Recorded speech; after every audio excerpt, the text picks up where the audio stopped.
Okay, here we are indoors making a video of my bike.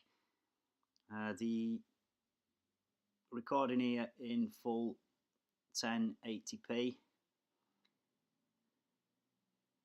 Left hand iPhone 6s Plus, right hand I've got the Ordro camera, and you can tell the difference looking at them. The iPhone on the left is just a far superior quality recording.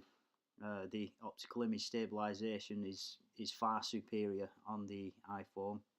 Doing a quick zoom there on the Ordro, but yeah,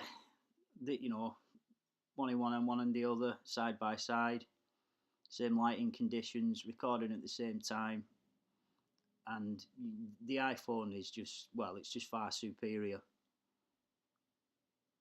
Not as jumpy. Quick zoom again. So there they are, the iPhone and the Ordro camera. Quick comparison.